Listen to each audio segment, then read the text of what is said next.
See,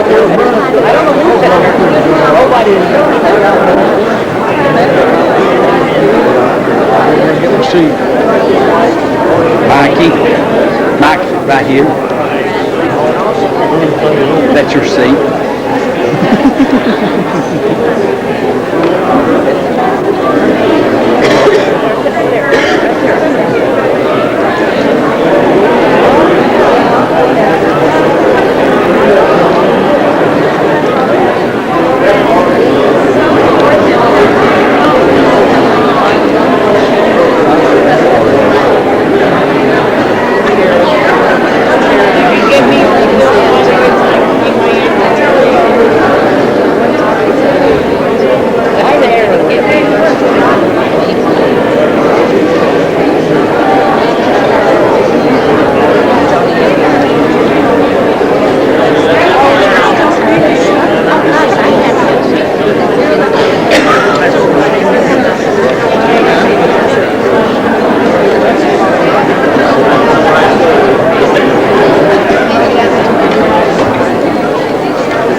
Brother and Sister Ray, and guests, we would like to welcome you to the 23rd Annual Commencement Exercises of LL Dublin Christian Academy and High School. I would like to take this opportunity to thank my mother and father for all their love and support in my years of college. I'd also like to thank Brother and Sister Ray for never giving up on me. I would also especially like to thank Brother Voorhees, who saw a need for a Christian school for the youth of his church. Please let us bow our heads and pray.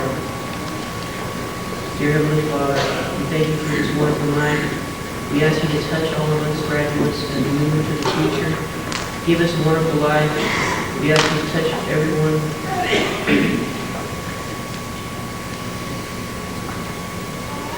Jesus, touch us, Lord.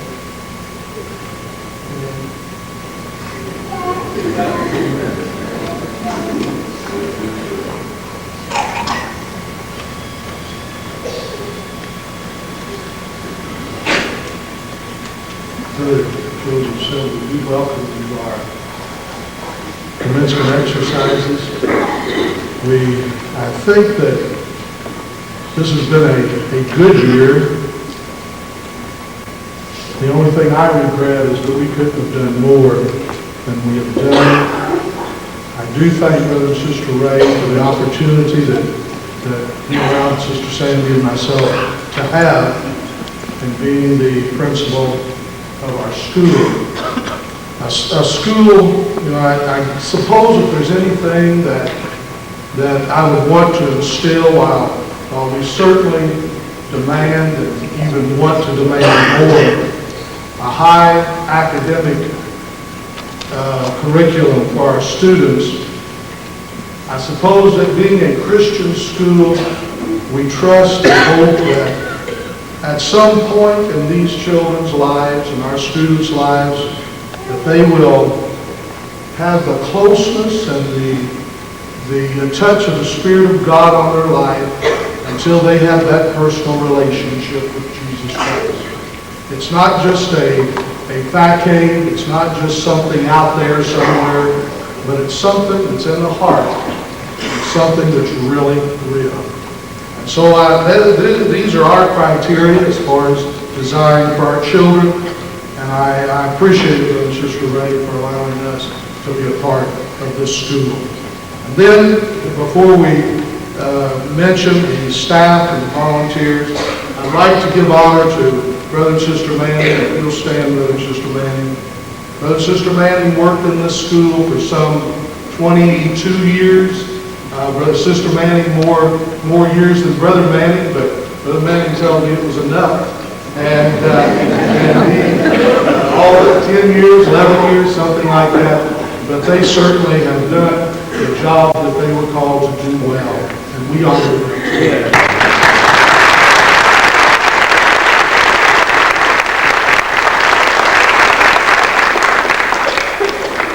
Then a Christian school, because particularly us in the assembly here, you don't always have the finances, you don't always have the ability to pay individuals for what they are worth. And so we do have a paid staff, but we also have many membered volunteers and health monitors. And I'd like to make recognition of those, and I will ask them to stand and to remain standing when I call their name. And then after everyone has stood, then we'll all applaud the whole group. I want to make attention to our supervisors. The Upper Learning Center has been supervised by Sister Anna Colbro.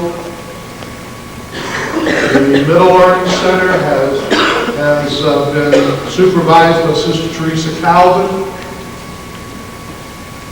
The 2 through 5 Learning Center has been supervised by Sister Robin Manning. Our first grade has been supervised by Sister Roberta Mao.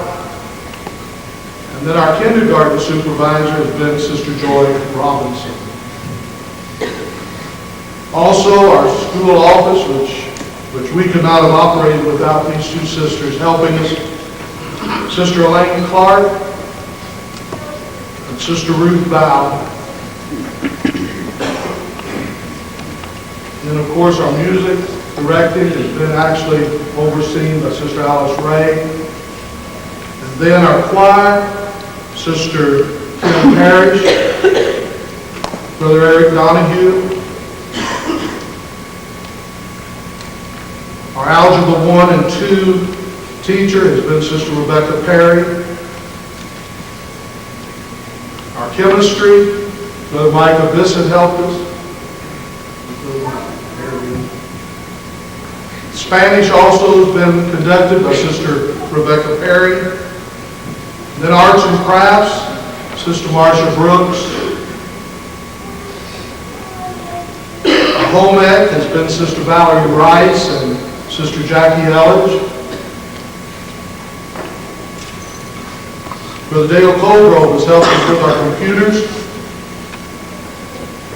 Also, the cafeteria that has helped give us a good hot meal every Monday has been Sister Valerie Rice, who's already standing. Sister Jackie Elledge already standing. And then Sister Wilma Van Osterbeck has helped us in the kitchen. And Brother Adam Clark has been the brother we've called if we have any problems maintenance-wise. We thank Brother Adam. Then we have monitors that, without our monitors, it's certainly difficult and would be impossible to have a school such as ours. This doesn't mean that all of these monitors have served consistently, but many of them have served very consistently. Others have served 1 day, 2 days, whatever time they could give, and we thank God for them, no matter what they were allowed to serve. Sister Marcia Brooks again, Sister Lottie Colgrove, Sister Diane Flannery, Sister Melanie Jepson, Sister Nadine Sears, Sister Susan White, Sister Susan Kaufman, Sister Chandra Donahue, Sister Lisa Harquist, Sister Molly Manning, Sister Kim Titsworth, Sister Connie Colgrove, Sister June Elledge, Sister Marion Hess, Sister Valerie Rice, Sister Mimi Best, and then we've got a couple sisters that Sister Biddle has made cupcakes for the students on their birthday. We appreciate Sister Biddle for doing that. And then Sister Biddle stand. Sister Dorothy Gall, she has come and helped us. Stand, Sister Dorothy. She has come and helped us in chapel services and certainly been a blessing to our chapel services and to our children. And so this is our staff, and it looks kind of large, but we always need help. And so we don't want to give the impression that we have plenty of help always standing, but we do have help, and that's good, but we always can use more help. All right.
Lord, saying, Thou shalt have no other gods before me. Thou shalt not make or worship any likeness of anything in heaven or in the earth or under the water.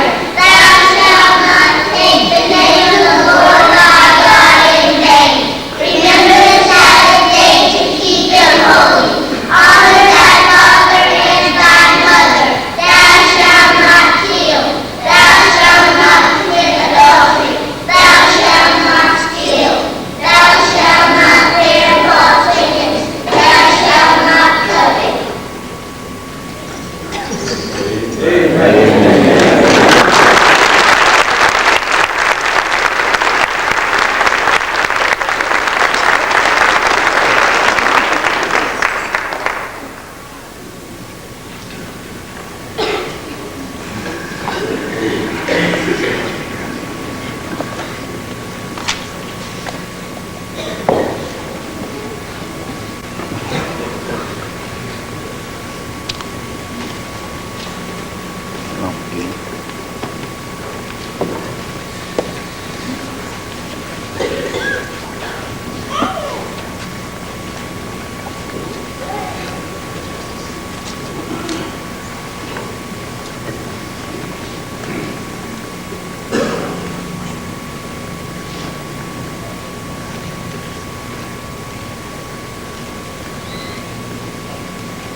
There is therefore now no condemnation to them which are in Christ Jesus, who walk not after the flesh, but after the Spirit. For the law of the Spirit of life in Christ Jesus hath made me free from the law of sin and death.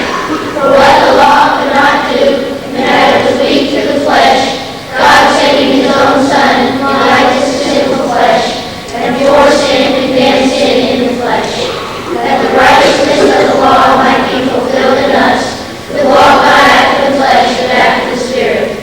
For they that are after the flesh deny the things of the flesh, but they that are after the Spirit, the things of the Spirit. For to be carnally minded is death, but to be spiritually minded is life and peace. Because the carnal mind is enmity against God, for it is not subject to the law of God, neither indeed can be. So then they who are in the flesh cannot please God. But ye are not in the flesh, but in the Spirit. If so be that the Spirit of God dwell in you. Now if any man hath not the Spirit of Christ, he is none of his. And if Christ be in you, the body is dead because of sin, but the Spirit is life because of righteousness. But the Spirit of him that raised up Jesus from the dead dwell in you. He that raised up Christ from the dead shall also quicken your mortal bodies by his Spirit that dwelleth in you.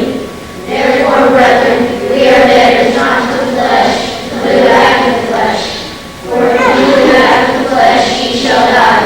But if ye through the Spirit mortify the deeds of the body, ye shall live. For as many as are led by the Spirit of God, they are the sons of God. For ye have not received the spirit of bondage again to fear, but ye have received the Spirit of adoption, whereby we cry, Abba, Father. The Spirit itself beareth witness with our spirit that we are the children of God. And if children, then heirs, heirs of God, and joint heirs of Christ, if so be that we suffer with him, that we may also be glorified together.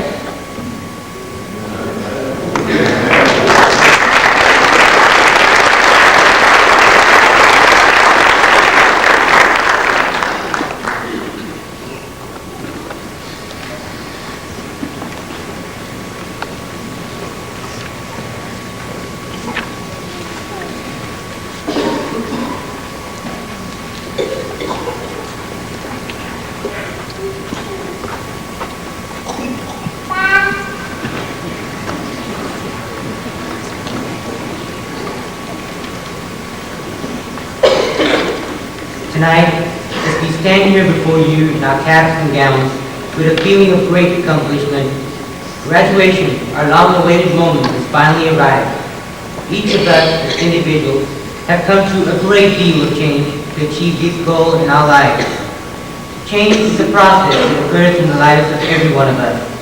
as we move on in years, it matures us, strengthens us, and makes life much more exciting. Looking back on my life, I see the many changes that have come my way through the years. I remember my childhood in Singapore.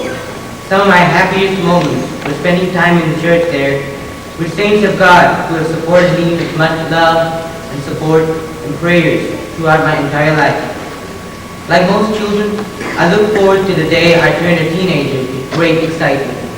However, I soon found out that growing up consisted of much more than just a double-digit number in my age. It came with many different stages and changes. I faced new challenges as I moved with my parents on their missionary trip in Great Britain. I now look back to those years as the stepping stones of my youth. From my most memorable moments in South Wales to some of the depressing ones as we moved on, I learned more about life and matured with different experiences. I was also soon to learn that time brought new horizons and did not always go as I expected. Just when I was ready to settle in England, it was soon time for yet another move. This time, it was to the United States of America. I fondly recall my first days in the school almost 2 years ago. My matriculation here was a brand new experience for me, and I was terrified at the prospect of a new beginning at a parochial school. However, with time and the warm welcome of my staff and students, I soon got acclimated to the new culture and embarked on a new learning experience.